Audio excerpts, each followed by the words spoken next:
कहते हैं ज्ञान का सबसे बड़ा शत्रु अज्ञान नहीं बल्कि वह भ्रम है कि हम पहले से ही सब जानते हैं।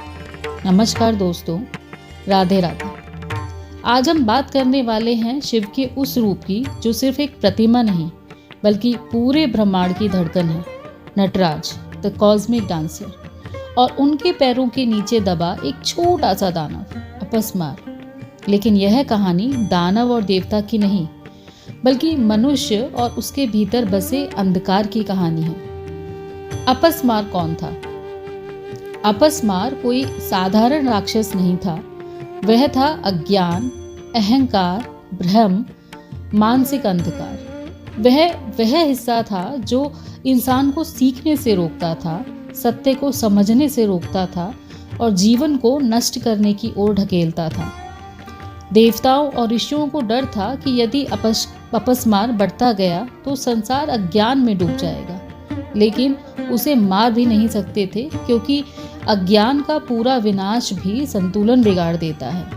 समस्या यह थी कि यदि अज्ञान पूरी तरह खत्म हो जाए तो मनुष्य कभी सीख नहीं पाएगा, क्योंकि सीखने की प्रतिक्रिया ही प्रश्नों, कमी और भ्रम से शुरू होती है। और यदि अज्ञान बहुत बढ़ जाए तो मनुष्य अंधेरे में जीने लगेगा। तो क्या किया जाए? तब आया शिव का नटराज रूप। सभी देवता एक ही आवाज में पुकार उठे, हे महादेव, सिर्फ आप इस संतुलन को संभाल सकते हैं। और तब शिव प्रकट हुए नटराज के रूप में। दिव्य अग्नि, डमरू की लय और ब्रह्मांड की गति के साथ शिव ने तांडव किया। वह नृत्य जिसने सृष्टि उत्पन्न होती है और वही नृत्य जिसमें सृष्टि विलीन भी हो जाती है। और उस महान तांडव के दौरान शिव ने अपस्मार को अपने दाहिने पैर तले दबा लिया। इसे क्यों नहीं मारा? क्योंकि अज्ञान को मिटाया नहीं जाता, अज्ञान को ज्ञान से शांत किया जाता है।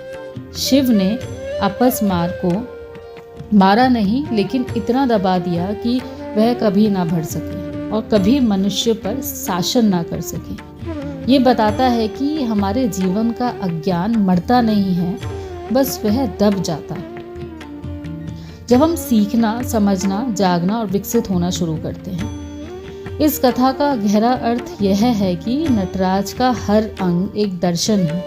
एक आकार देता है सृष्टि को, दूसरा हाथ नष्ट करता है अहंकार और भ्रम को, डमरू समय की लय है जो हर क्षण को नए रूप में ढालता है, और पैर के नीचे दबा अपस्मार यह याद दिलाता है कि ज्ञान तभी जीवित रहता है जब अज्ञान नियंत्रित रहे।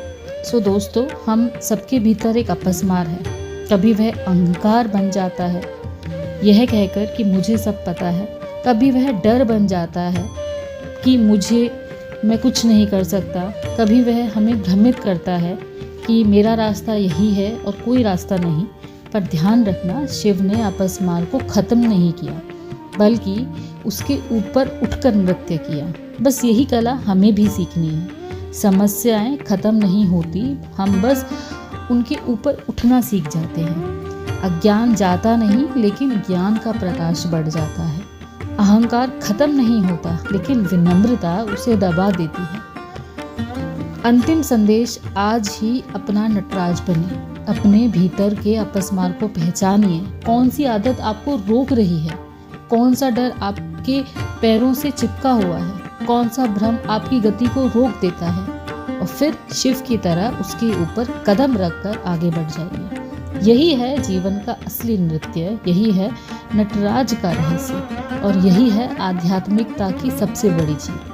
ज्ञान का प्रकाश जब भीतर जलता है तो अज्ञान का अंधेरा अपने आप शांत हो जाता है। अगर आपको ये ज्ञान, ये कहानी और इसकी गहराई अच्छी लगी तो लाइक करिए, शेयर करिए और हाँ, चैनल को सब्सक्राइब कर लीजिए, क्योंकि हम हर हफ्ते ऐसी ही जीवन बदल देने वाली कथाएं लेकर आते रहेंगे। राधे राधे।